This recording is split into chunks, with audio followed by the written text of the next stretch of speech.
Hello दोस्तों, welcome to my channel the Study Bridge. आज हम लोग पढ़ेंगे क्लास 10 का पार्ट 6 चैप्टर नंबर 1 पढ़ेंगे।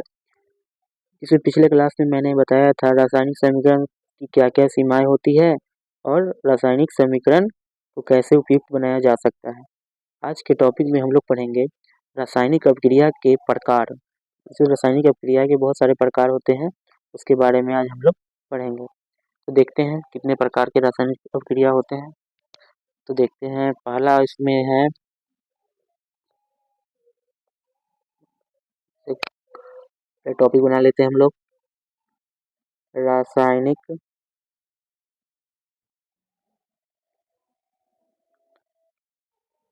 अभिक्रिया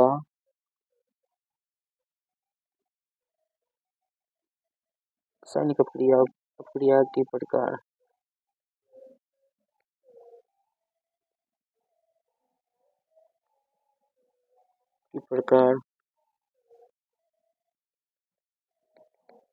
रासायनिक अभिक्रिया को ऐसे बहुत सारे रासायनिक अभिक्रिया के प्रकार होते हैं, लेकिन मूलतः हम लोग क्लास 10 में पढ़ेंगे 9 प्रकार की रासायनिक अभिक्रिया के बारे में पढ़ेंगे, जो हर साल परीक्षा में कम से कम 2 क्वेश्चन इसमें से आता ही है, जो तो 2 मार्क्स का होता है और ऑब्जेक्टिव बी से रिलेटेड आते हैं। इसमें पहला हम लोग जानते हैं, इसमें पहला टाइप के बारे में संयोजन या संश्लेषण अभिक्रिया। संयोजन या संश्लेषण अभिक्रिया। संयोजन या संश्लेषण अभिक्रिया। नंबर 2 है वियोजन या अपघटन अभिक्रिया। नंबर 3 है वैद्युत अपघटन।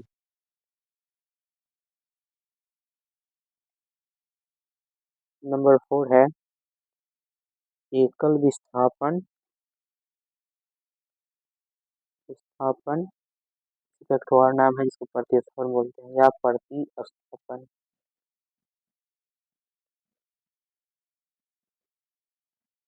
अभिक्रिया।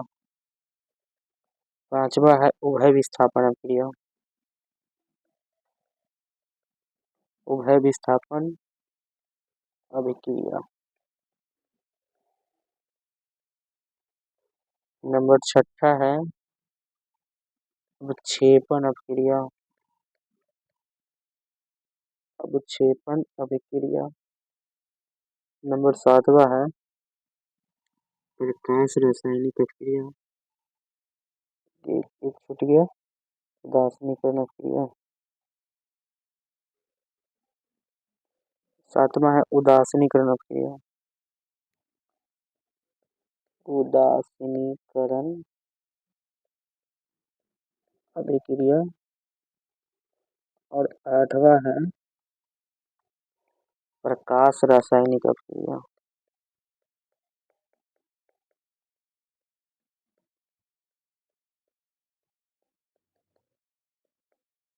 और एक लास्ट पॉइंट है जो 9वां नंबर, जो काफी ज्यादा इम्पोर्टेंट है, ऑक्सीकरण अपकरण अभिक्रिया।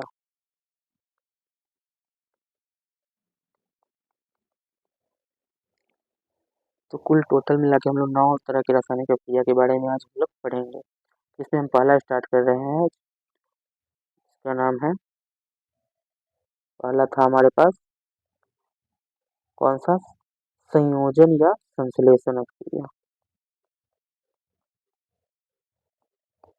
या संश्लेषण अभिक्रिया।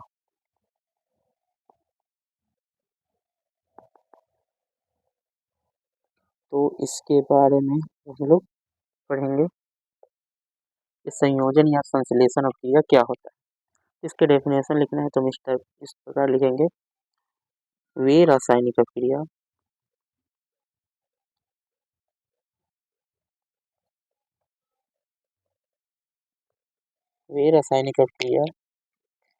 जिसमें दो या दो से अधिक पदार्थ परस्पर संयोग करके एक नए गुण वाले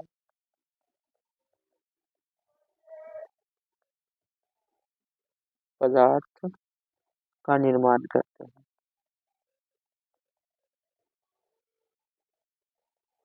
हैं। संयोजन क्रिया कहलाता है।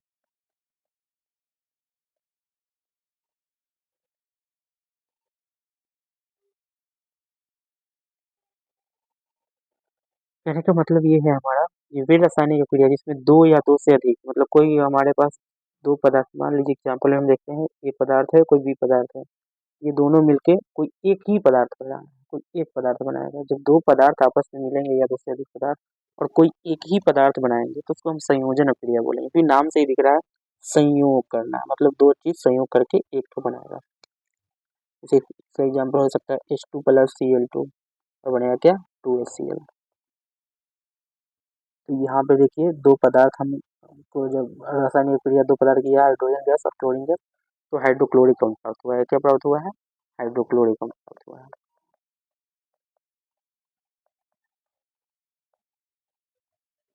ये हाइड्रोक्लोरिक अम्ल प्राप्त हुआ है। तो इस ये भी जब भी ये रिएक्शन को अगर हम पहचानना चाहते हैं तो इस फॉर्म में रहेगा, कोई दो पदार्थ प्लस में रहेगा और तीर के साइन के बाद कोई एक पदार्थ ही बनेगा।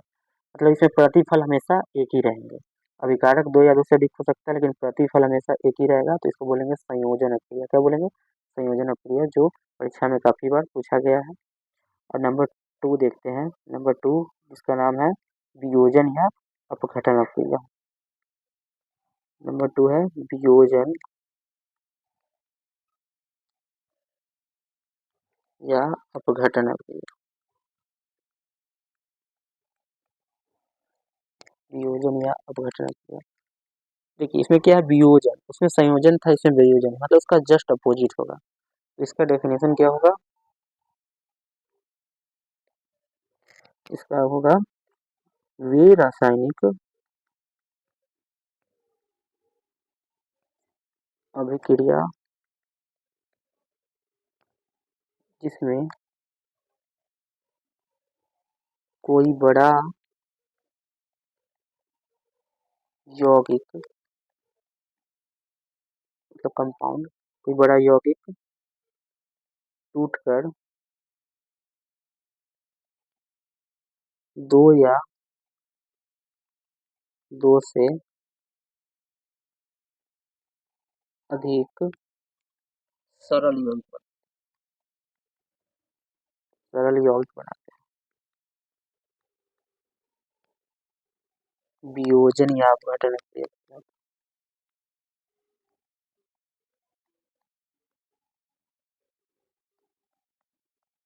अभिक्रिया कहलाता है। कहने का मतलब क्या है, वही रासायनिक अभिक्रिया जिसमें कोई बड़ा यौगिक, बड़ा सा कंपाउंड क्या होगा, टूट कर दो या दो से अधिक सरल यौगिक बनाएगा। मतलब एक बड़ा सा कंपाउंड जो जटिल हो सकता है, जैसे कि हम देख सकते हैं एग्जाम्पल से, हमारे पास एग्जाम्पल में है कैल्शियम कार्बोनेट, PaCO3 चूना पत्थर।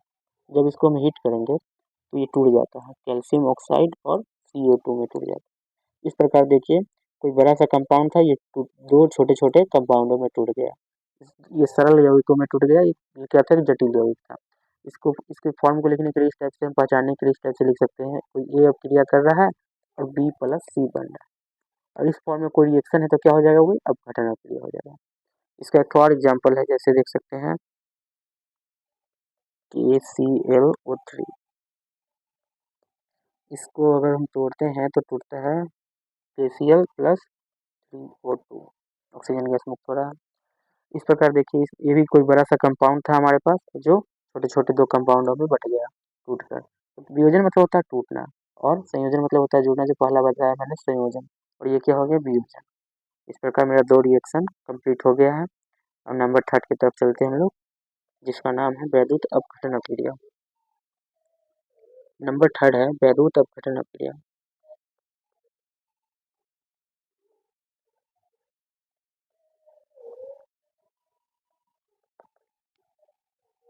देखिए इस नाम से ही लग रहा है कि क्या होगा, करेंट के द्वारा मतलब विद्युत धारा के द्वारा हम अपघटन क्रिया करवाएंगे। तो ये रासायनिक क्रिया जिसमें क्या होगा, विद्युत विद्युत धारा प्रवाहित करने के कारण क्या होगा, उसका अपघटन होगा।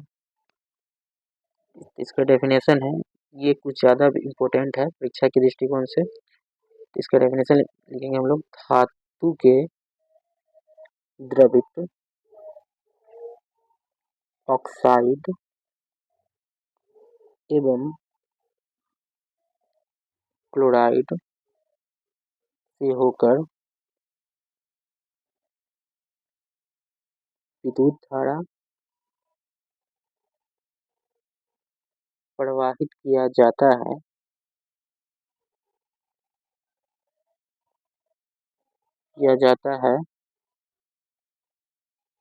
तो धातु कैथोड पर तथा ऑक्सीजन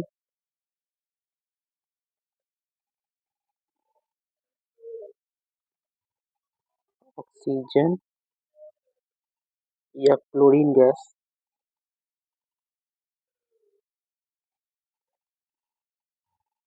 एनोड पर मुक्त होता है।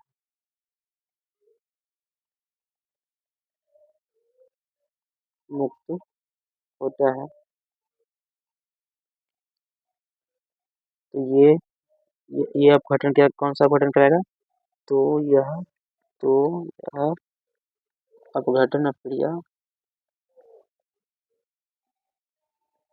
वैद्युत अपघटन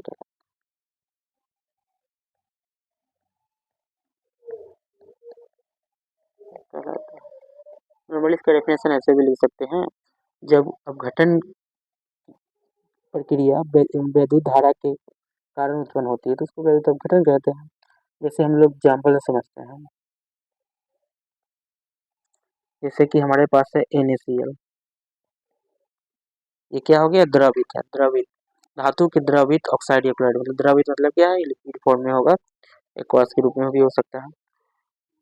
जब इसमें हम क्या करेंगे, विद्युत धारा प्रवाहित कराएंगे, इलेक्ट्रिक करंट प्रवाहित करा रहे हैं, विद्युत धारा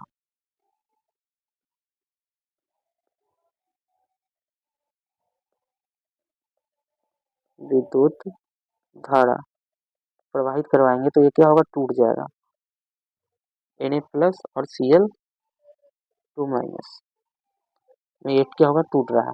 ये क्या हो गया, ये जो धातु रहेगा हमेशा कैथोड पे मुक्त होगा, कैथोड पे, और ये एनोड पे मुक्त होगा। हमेशा धातु कैथोड पे मुक्त होगा वैद्युत अपघटन क्रिया में, और क्लोरीन एनोड पे मुक्त होगा, या कोई भी धातु ऑक्साइड रहे या क्लोराइड रहे वो एनोड पे मुक्त होगा। इसको अगर हम और अच्छा समझना चाहें तो इस प्रकार समझ सकते हैं, ये वैद्युत अपघटन क्रिया होता है वो वैद्युत अपघटनी सेल में होता है।